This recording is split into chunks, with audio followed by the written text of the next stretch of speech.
Kontraksi ekonomi terbukti sudah 4 kuartal minus. Maka efek bulan Juli lockdown PPKM Jawa Bali di mana 70% peredaran uang nasional ada di sana untuk menahan laju pemaparan dibatasi gerakannya. Hal ini secara ekonomi pasti akan berpengaruh besar ke arah negatif lagi. Kita semua tahu strategi ekonomi tidak tumbuh baik selama ini. Pandemi gelombang pertama membuat minus 4 kuartal. Lalu pandemi gelombang kedua sedang kita bersama perangi saat ini. Entah apa yang terjadi dalam 2 kuartal ekonomi ke depan sisa tahun 2021 ini. Namun pemerintah tetap optimis bisa membuat ekonomi naik. Bahkan kalau tidak percaya akan dipanggil Pak Luhut. Sehubungan dengan yang tidak percaya akan mendapatkan penjelasan Pak Luhut, maka saya mengacungkan tangan tinggi-tinggi dan berkata dengan keras, Saya Pak, yuk ngobrol Pak, bagaimana strateginya dan akan lakukan apa Pak agar ekonomi tumbuh. Kalau ternyata jawabannya dengan investor asing masuk, itu bukan jawaban yang bikin kami semangat Pak, yang lain dong. Kalau dengan pinjaman hutang,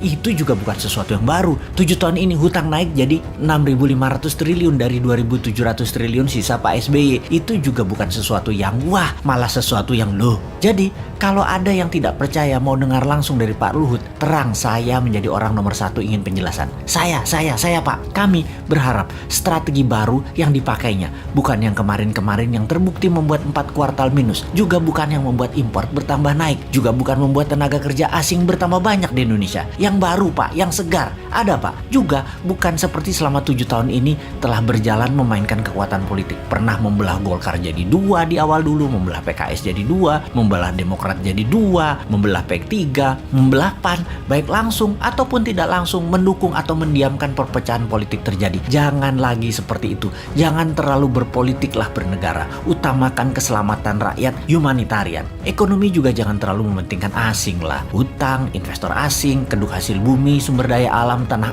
air, tenaga kerja asing, pajak mencekik. Dukunglah dengan mempermudah. Seperti izin di BPOM misalnya. Ada ribuan izin yang nyangkut tahunan di sana. Juga berpihaklah dengan regulasi digital yang terbuka dan luas agar muncul startup unicorn atau dekakorn yang sampai saat ini nggak tumbuh-tumbuh lagi. Yang ada 5 unicorn itu juga produk sebelum 2014 kebanyakan. Bukan kebijakan selama 7 tahun berkuasa. Kalian belum membantu digital anak bangsa satu pun jadi unicorn karena kebijakan kalian. Mana janjinya? Ini hanya sedikit janji kampanye yang dipertanyakan generasi muda. Lalu ada mini lockdown Jawa Bali Juli ini. Akibatnya pasti melambat lagi 2 kuartal ke depan. Bisa minus lagi. Jangan sampai 6 kali minus loh ekonominya. Sampai akhir tahun 2021 ini minus. Itu berbahaya. Berat mesin ekonomi kalau turunnya terlalu dalam atau diamnya mesin terlalu lama. Yang New Mind takut adalah minyak crude oil yang saat ini $75 per barel.